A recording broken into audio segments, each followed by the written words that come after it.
Middle east में जंग अब एक अलग रुख इख्तियार करती जा रही है। गाजा पट्टी को मलबे में तब्दील करने के बाद इसराइल ने लेबनान में हिजबुल्लाह के पूरी टॉप हायरार्की को मार डाला और जमीनी हमले करके हिजबुल्लाह को सीज फायर करने पर भी मजबूर किया। इसराइल की इस कार्रवाई में सैकड़ों लोग मारे गए, लाखों लोग बेघर हो गए। इसराइल यही नहीं रुका। जब सीरिया में बागी गुटों ने प्रेसिडेंट बशर अल असद की हुकूमत का तख्ता पलट किया तो इसराइल ने मौके का फायदा उठाते हुए न सिर्फ पूरी गोलान हाइट्स की पहाड़ियों पर कब्जा कर लिया बल्कि आगे बढ़ते हुए सीरिया के सबसे ऊंचे और मजहबी तौर से अहम माउंट हरमन पर भी अपनी चौकियां तैनात कर दी।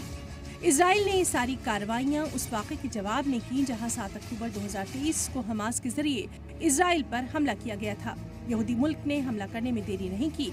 इसका नतीजा ये हुआ कि अकेले गाजा में ही करीब 48,000 से ज्यादा लोगों की जान चली गई। लाखों लोग बेघर हैं और 7 अक्टूबर 2023 से जंग अभी जारी है। इस पूरे मामले में सबसे अहम और समझने में मुश्किल पर्सपेक्टिव अरब दुनिया की खामोशी है।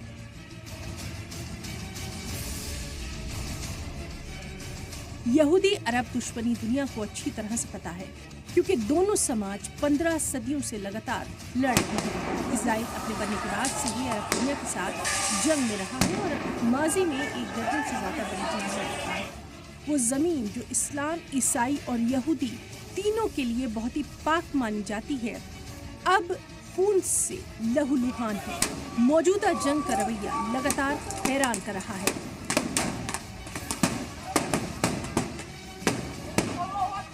इस पर सबसे बड़ी फिक्र की बात यह है कि सारे अरब ममालिक न सिर्फ खामोश हैं बल्कि इनडायरेक्ट तौर पर अपने साथी ममालिक के खिलाफ इसराइल की मदद कर रहे हैं। ऐसे में उनके इस रवैये को समझना बेहद मुश्किल है।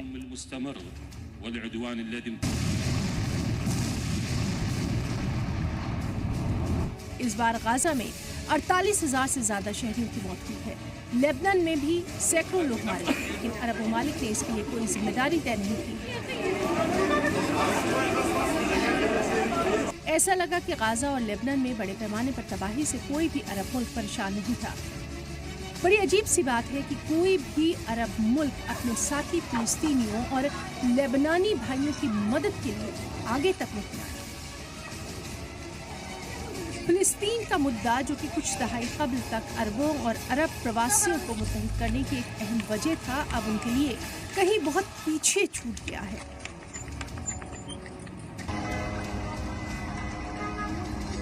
अरब ममालिक के लीडरान पहले अपना मुल्क और उसकी तरक्की को ही तरजीह दे रहे हैं। अरब ममालिक ने जिस तरह से अपने फिलिस्तीनी, लेबनानी, यमनी और ईरानी भाइयों को पीठ दिखाई वो दुनिया के लिए हैरान कुन है।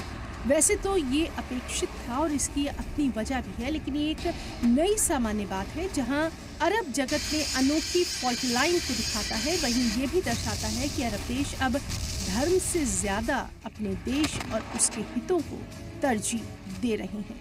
ब्यूरो रिपोर्ट, सलाम टीवी।